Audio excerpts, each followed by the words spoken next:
você inventou essa pescaria, hein? Você sabe que eu não curto esse troço. A gente precisa estar mais junto, mais perto um do outro. Ser uma família de verdade. Conta outra, seu Mário. Bom, se isso aqui te aborrece tanto, a gente pode ir embora. Por mim, eu nem tinha vindo. Só vim mesmo porque minha mãe insistiu muito. Tá bom. Tá certo. Então vamos embora. Sabe que isso aqui não é tão ruim assim?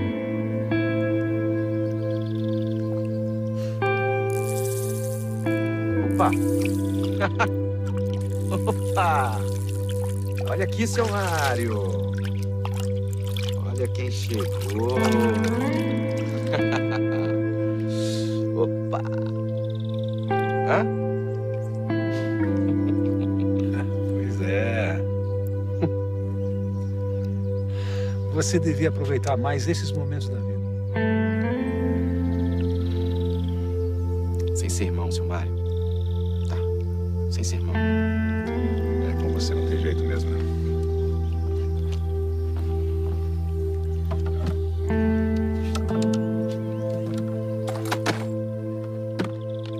Logo agora que tava ficando bom, a gente vai embora?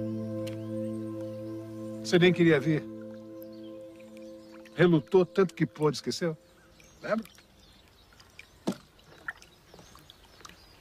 A gente podia repetir isso mais vezes. Talvez.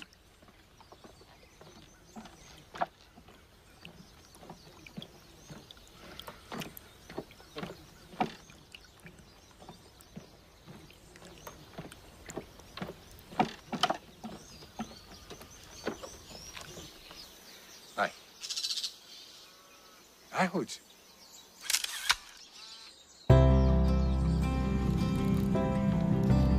Mãe, fecha os olhos. Me dá sua mão aqui, vai.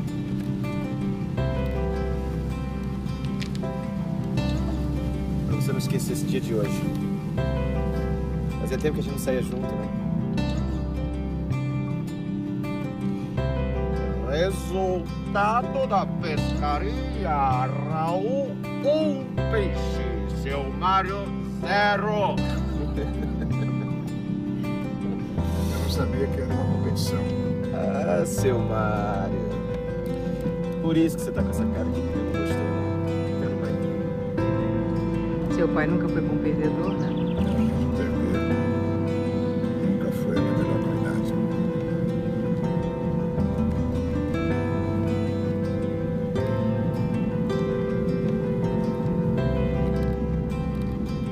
Pra onde estamos indo, seu Mário? Eu tenho que pegar uns equipamentos. Mas é coisa rápida.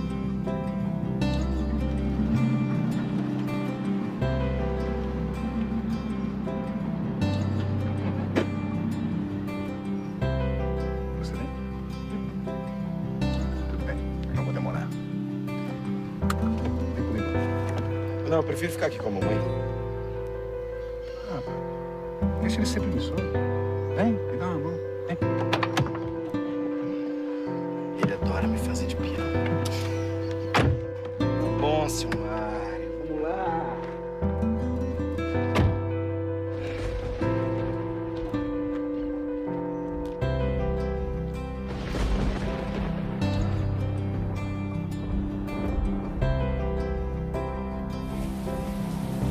Tem certeza que é aqui mesmo? Tem.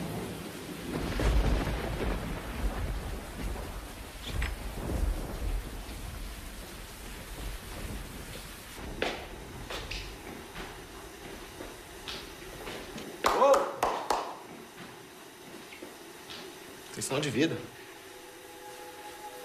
Ah.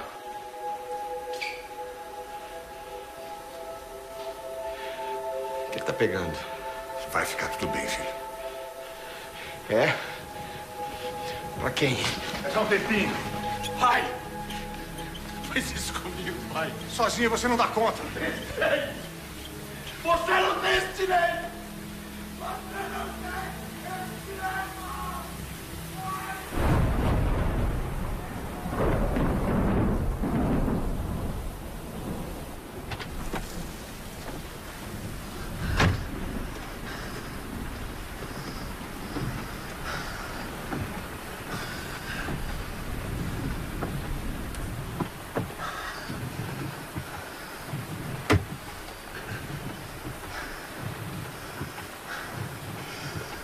Dia,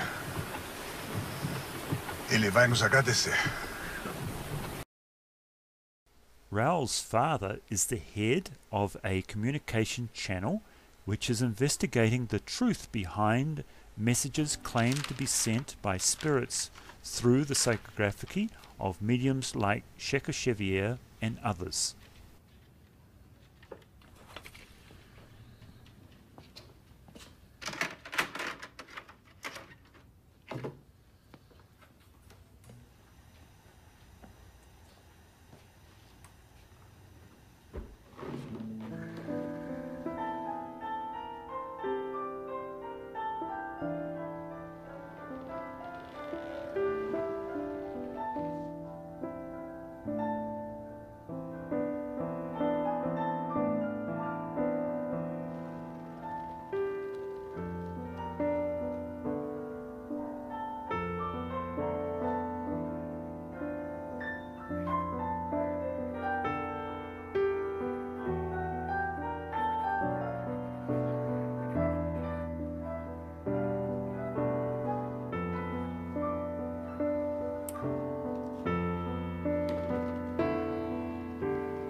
Sou eu mesmo.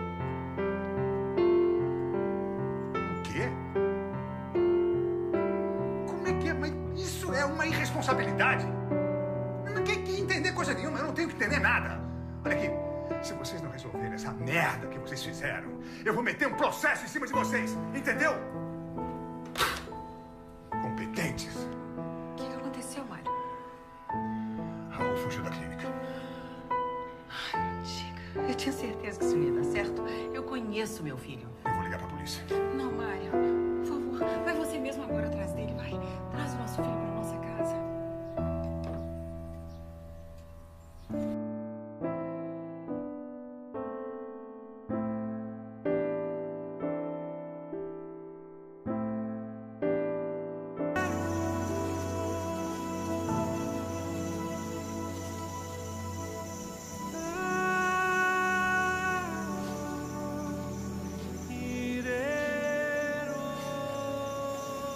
Mãezinha querida, eu sei que fiz a senhora sofrer muito.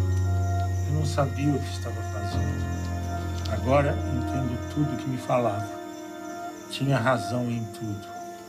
Peço que me perdoe e me abençoe. Seu filho querido, João de Deus.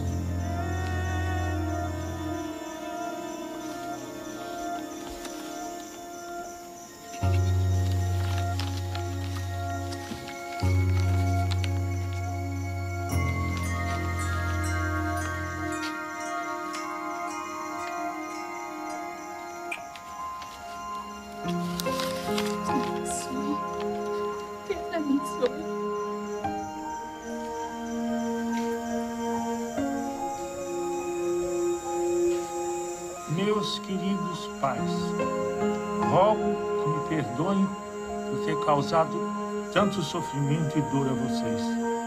Agora tudo está claro diante da memória. Mas antes não. Culpava os outros pelos meus erros. Eu fui fraco, ao deixar que as drogas e os maus espíritos controlassem minhas vontades.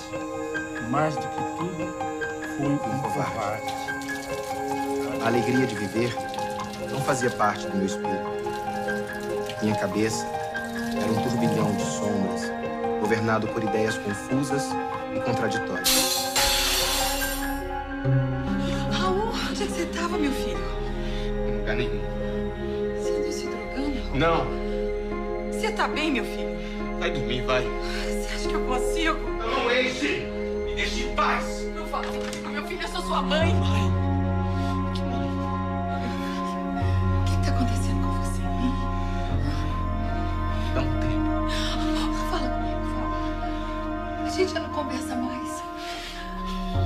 A gente só conversa com quem confia. Oh, meu filho, me perdoa. Me perdoa, me perdoa. Deixe em paz! Queria amigos, mas sentia uma imensa solidão. E eu ignorava de verdade que forças diferentes das minhas dominavam os meus pensamentos. Já não era mais dona do meu destino e agia sem saber que mãos invisíveis se juntavam às minhas.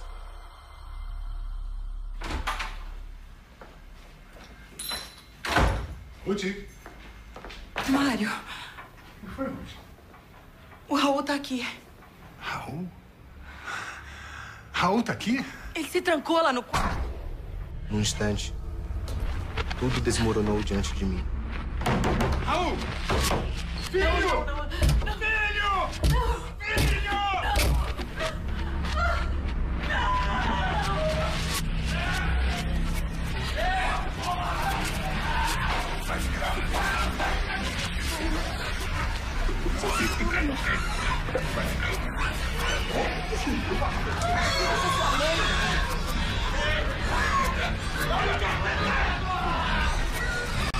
As we can see here, even the spiritual life, the addicted is still looking for their addiction.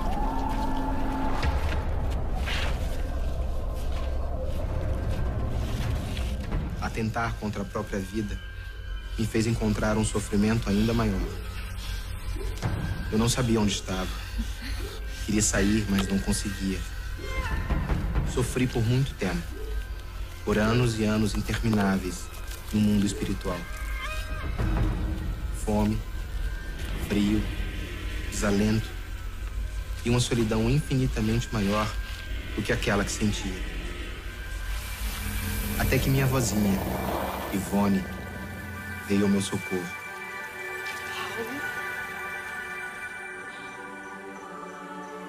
Meu filho. Meu filho. É o Raul. Mário. É o nosso filho. Desde esse dia, tenho sido preparado para este encontro, que enche minha alma de luz e paz. Como é que você está se sentindo, Raul? Feliz. Muito feliz. Você está pronto? Sim. Graças a você. Você pode corrigir seus erros, Raul. Agora só depende de você.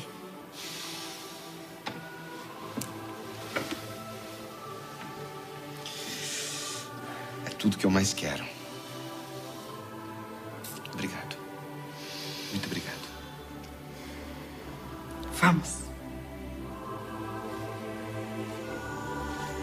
Minha mãezinha, lhe peço que não chores mais por mim. Ajude os necessitados e me perdoe do fundo de seu coração. Só a caridade e o perdão podem nos oferecer o caminho da salvação. A alegria desse momento, meu amado Pai, é eterna. Ficará conosco até o dia do nosso reencontro.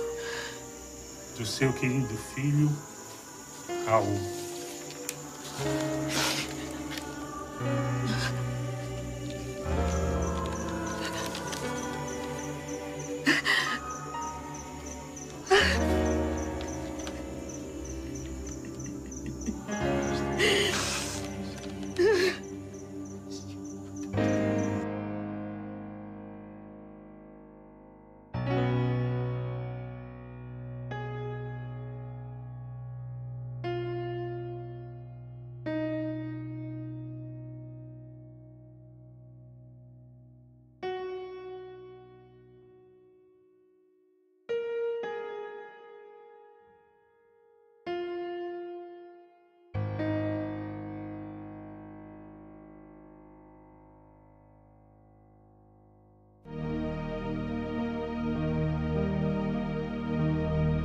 Cenas que ensinam.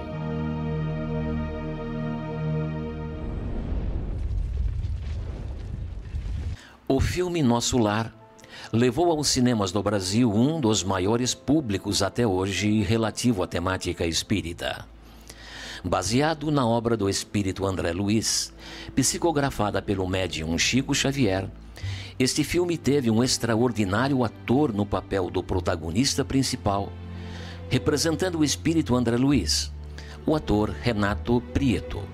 Renato, em matéria exclusiva ao Visão Espírita, gravou algumas de suas opiniões e percepções em relação aos vários momentos e temas que representou no filme. Nos deu várias opiniões de cenas que ensinam.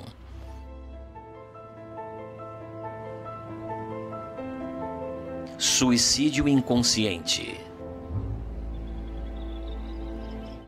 Nossa, eu acho que o planeta é feito de tantas pessoas que são suicidas inconscientes.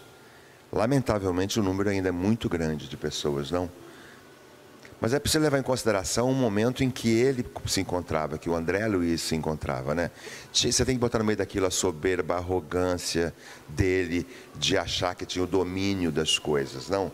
No momento que uma pessoa avisa para ele exatamente qual é a real, o que foi que realmente aconteceu, não dá também para cair a máscara dele de uma vez só, né? Ele tinha o comportamento dele. Lisas, eu não vou parar enquanto eu não souber tudo o que está acontecendo. Quem sabe não teremos algumas respostas? Olá, André. Meu nome é Clarencio. Clarencio, antes de tudo, obrigado por ter me resgatado. Eu não gosto nem de pensar no que eu passei. Um pesadelo, uma injustiça. O que eu posso fazer por você, André? Eu preciso de explicações. Ah, claro, é compreensível. Depois de todo sofrimento. Mas lamentável que tenha vindo pelo suicídio. O quê? O senhor não sabe o que o senhor está falando. Eu jamais faria isso. O corpo espiritual guarda um histórico de todas as ações praticadas no mundo material. Então deve mostrar que tive uma doença que me tirou a vida. A sua doença é o resultado de uma lei maior. Que lei? Ação e reação. O estado mental é determinante para a história do ser humano. Eu não sei do que vocês estão falando. Quando você poderia imaginar que raiva, ódio, inveja, egoísmo, intolerância fariam parte de um diagnóstico? Além do mais, os órgãos do corpo somático possuem incalculáveis reservas, mas não podem suportar ano após ano de maus tratos. O seu aparelho gastrointestinal estava completamente destruído por excessos de todos os tipos. Bem, o termo é autoexplicativo. Um ato realizado durante longos e longos anos, o resultado é um só. Suicídio inconsciente.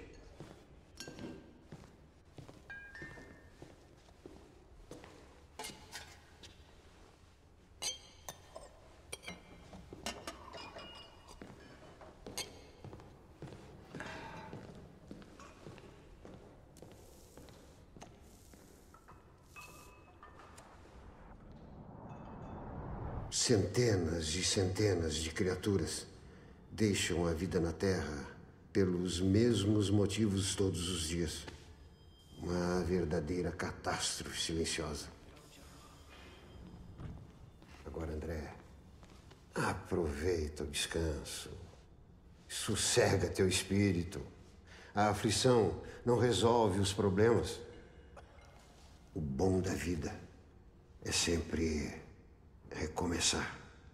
Recomeçar. Mas eu acho que não é o André Luiz só. Eu acho que o planeta é lotado de um grupo muito grande de suicidas inconscientes. Eu acho que quanto mais a gente falar do assunto para as pessoas e mostrar a responsabilidade que cada um tem com esse corpo, eu acho que mais fácil vai ser a vida da pessoa. Mas eu acho que é preciso levar em consideração que naquele momento em que ele recebe a notícia, ele vinha de todo o histórico de uma vida, não só dessa, como das anteriores, e aí entrava todo aquele nariz empinado dele. Mas eu acho que logo depois, acho que ele cai na real e ele acaba compreendendo exatamente onde foi que ele errou, em que pontos ele ele não foi bacana e acabou se levando à condição de suicídio inconsciente. Mas você veja, é interessante isso, suicida inconsciente, não é? O duro é quando o cara é suicida consciente, não é? Então ele tinha consciência do que estava fazendo. Eu acho que isso dá uma certa leveza, né? Pelo fato dele não ter aquele conhecimento todo. Mas o que eu acho bacana nessa história toda é a virada que ele dá, depois da consciência de ter sido suicida inconsciente, a virada que ele dá na vida dele e ter se transformado no que se transformou, num ícone, numa resposta, numa representatividade importante no meio espírita. E aí acho que vem um grande ensinamento. O que ele aprendeu com aquilo que deram para ele de material e a virada que ele deu. Ele deu uma grande virada que tem sido exemplo para todos nós ao longo de toda a literatura espírita.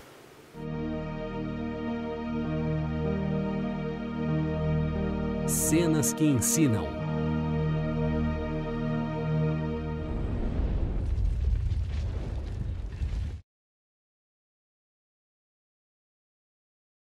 E para falar um pouco mais sobre morte e suicídio, nós convidamos o médium e conferencista espírita Raul Teixeira. Do ponto de vista do espírito, o que acontece com esse espírito? A questão do suicídio é uma das questões bastante intrigantes, em função de que nós temos por costume, possivelmente pelas tradições religiosas e pelo caráter cobrador da sociedade, de admitir que o suicida é alguém irremissivelmente perdido, está condenado ao fogo do inferno, e há religiões que inclusive não os considera mais, não realiza orações em favor deles, exatamente para o indivíduo que mais necessita. É diferente no espiritismo? É diferente no espiritismo, porque a proposta do espiritismo é de que todo indivíduo que se suicida, ele deve estar vivendo um quadro diferente na sua intimidade psicológica, na sua intimidade psíquica. A criatura que se suicida certamente está desgostosa da vida, certamente não admite as propostas que a vida lhe está trazendo, deseja vingar-se de algo ou de alguém, ou simplesmente está motivada no que se chama de suicídio honroso, em admitir que ela estará, ao matar o corpo, realizando uma proeza, libertando o seu povo, criando situações capazes de dar ao seu povo uma grandeza maior. Há muita gente que se suicida dentro dessa linha de suicídio honroso para desfazer algum crime, algum erro, algum mal-entendido, alguém que se suicida de maneira a fazer com que alguém se sinta culpado, então deixam cartas, bilhetes, etc. De maneira que sempre alguém está desfocado daquilo que a divindade espera de nós. De modo que, para o espiritismo, cada suicida tem um nível de responsabilidade. Não se pode tomar de uma craveira e, a partir dali, todos são medidos pela mesma craveira, pelo mesmo estalão. Um guarda-costa, por exemplo, né? Está ali para defender a vida de uma outra pessoa. Numa situação qualquer, de um tiro, por exemplo, esse segurança se coloca na frente dessa outra pessoa e acaba morrendo. Este é um suicida? Este é alguém que desejou salvar a vida de alguém. Se nós considerarmos as leis divinas, ele não será considerado suicida, porque, em verdade, ele não tinha intenção de morrer, não tinha intenção de se matar. Mesmo aquele que está fazendo por onde se matar, nós consideramos como suicidas indiretos, como o caso dos que têm vício do tabaco, dos excessos, da droga, etc. Se ele estiver fazendo aquilo como um hábito, como um costume, mas não é com a intenção de se matar, ele é suicida, mas é um suicida indireto. Muitas vezes a criatura sabe que aquilo vai levá-lo à morte. Então ele é um suicida consciente, é um suicida direto, porque ele sabe que aquilo mata. Isso piora a situação dele do ponto de vista espiritual? Complica, porque quanto mais você sabe, mais responsabilidade você tem sobre o material conhecido. Então, por isso, Jesus Cristo estabeleceu que aquele que mais tem, mais se lhe pedirá. Obviamente que é da lei da vida. Você não vai exigir de uma criança aquilo que você cobra de um adulto. Você não vai pedir de um doente mental, de uma pessoa insana, aquilo que você cobra de uma pessoa lúcida, equilibrada psiquicamente. De maneira que a divindade também considera esses casos e, por causa disso, muita gente que desencarna, que sai do mundo, que morre numa situação dessa, de um suicídio, ao chegar no mundo espiritual e se dar conta de que ela cometeu um desatino no momento de translocação, no momento de agrura espiritual, de pressão espiritual, já que há muita gente que vai sendo levada nesse roldão, nesse turbilhão, em virtude de assédios espirituais, de perturbações espirituais. Claro que esses assédios, essas perturbações, nós damos acesso a eles, mas não damos acesso a eles com a intenção de nos matar. A invigilância, né, o modo de viver de maneira equivocada, e alguma entidade exploradora, oportunista, se vale desse canal aberto. E porque ela sabe que você tem tendências, você tem inclinações à autodestruição, a fugir das coisas mais difíceis, então ela vai lhe levando gradativamente a admitir que fora da morte não há solução. Então, por causa disto, nós verificamos muita gente que é levada ao suicídio por indução espiritual. Não é que o espírito vai a mate, mas ele vai colocando na mente dela que o melhor para o problema que ela está vivendo é dar conta desse problema morrendo. E a criatura, no estado de tormenta interior, não avalia isto, não avalia consequências. Raul, como é que fica a situação daquelas pessoas, daqueles espíritos que de alguma forma colaboram para que alguém cometa um suicídio? É muito interessante essa pergunta, Cláudia. Por quê? Porque nós vemos muitos suicidas renascendo com paralisias cerebrais, com deformidades, com lesões sérias. Principalmente as pessoas que atiram no coração, que atiram na cabeça, elas voltam com lesões nas áreas em que o tiro afetou. Outras criaturas ingerem venenos, tóxicos sérios e voltam com lesões no aparelho fonador, no aparelho digestivo, no aparelho gastrointestinal. E, obviamente, quem é que vem para dar suporte a essas pessoas? Para ser a mãe do deficiente, o pai do deficiente, a família do deficiente, senão aqueles indivíduos que ativaram o processo, que muitas vezes levaram a criatura àquele nível de realização. De maneira que todas as pessoas que estão junto ao doente, a criatura patologicamente afetada, não está, salvo casos muito especiais, porque ela seja boazinha e está fazendo bem ao outro. Não está nessa situação porque Deus tenha querido testar a sua fé, como muita gente acredita. Ela está ali, segundo as leis da reencarnação, porque ela tem alguma coisa a ver com esse episódio. E tanto mais tem a ver, quanto mais sofre com o problema da criatura. Então, costumeiramente, vem como mãe ou como pai, que são os que sofrem mais diretamente, mais proximamente, os que têm mais trabalho com essas criaturas. Depois vamos espalhando os irmãos, os avós, os tios, até a sociedade, que de uma forma bastante ampla é a grande responsável pelas coisas que ocorrem ao indivíduo. Bom, Raul, e aí? Morre, a pessoa morre, tradicionalmente na nossa cultura, o funeral, e depois disso, acontece o que com o espírito? O funeral, Cláudia, naturalmente é a homenagem que a gente faz, que a gente presta ao corpo que serviu durante X anos, X dias ou horas àquele ser espiritual.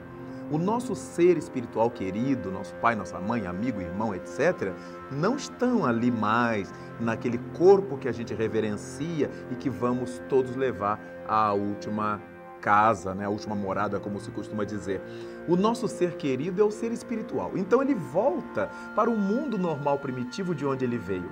Todos nós que ocupamos um corpo físico, depois da fecundação do espermatozoide no óvulo, nós viemos da pátria espiritual, nós viemos dessa dimensão espiritual. E, obviamente, ao sairmos do corpo, retornamos a esse mundo dos espíritos, a essa vibração especial que nós chamamos de mundo dos espíritos, a essa frequência especial que é o mundo dos espíritos. E ali, então, em função de como tenha sido a nossa vida, nós vamos passar a viver a nossa consciência.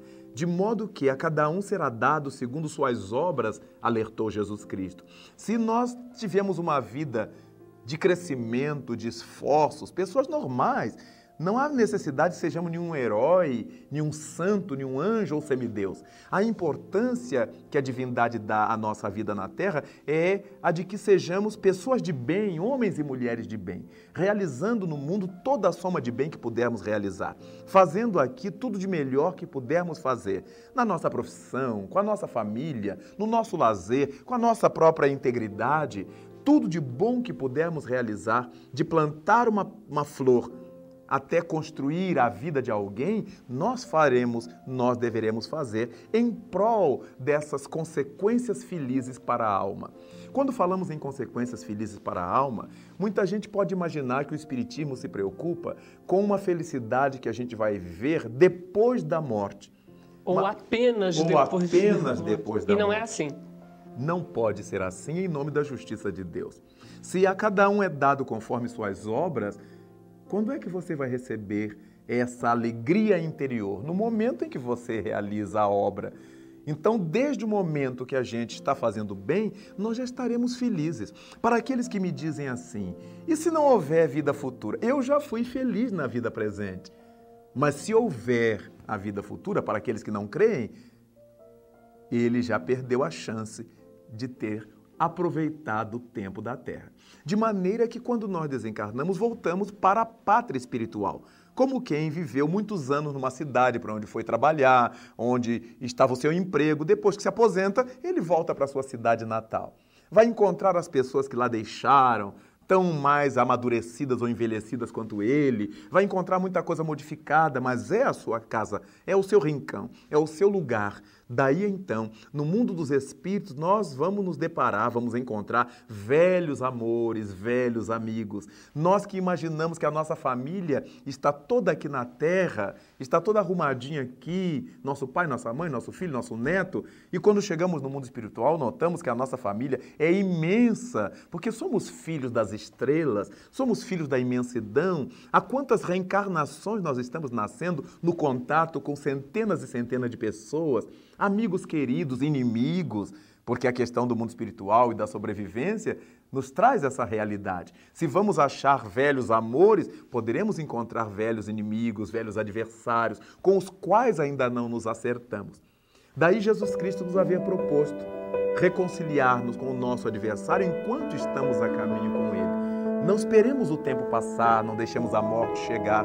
Se houver qualquer dificuldade entre nós e alguma pessoa, que a gente realize esse acerto aqui, enquanto estamos no corpo juntos com ela. Raul, para finalizar essa entrevista, como podemos nos preparar para a morte? É possível isso? É possível, e nós nos prepararemos para a morte sempre que nos preparemos para a vida.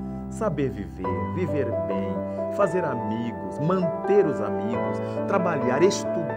Que coisa maravilhosa estudar, iluminar a mente. Quando a massa dos espíritos que vive na Terra adora a preguiça mental, detesta ler, detesta estudar, gosta de coisas ligeiras, mas se dá conta de que na medida em que o tempo passa, elas continuam ignorantes, não sabem nunca de nada. A criatura vive anos a fio com uma árvore à sua porta e nunca teve o cuidado de saber que árvore é esta, que família pertence, de onde é que veio. A criatura vive numa cidade e nunca se interessou por saber de onde é que veio o nome da minha cidade. Então, quando nós procuramos cultura, aprendizado, isso é crescimento espiritual. Quando nós estudamos, aprendemos a tocar música, a cantar, a desenhar, a falar outra língua, quando aprendemos matemática, física, engenharia, o que for, nós estamos evoluindo espiritualmente. Evolução espiritual não é apenas evolução religiosa, é a evolução do ser como um todo. De modo que vale a pena nós fazermos o melhor que pudermos em todas as áreas, enquanto estivermos no corpo, porque, como diz o brocardo popular, tal vida, tal morte. Raul, muito obrigada por essa entrevista.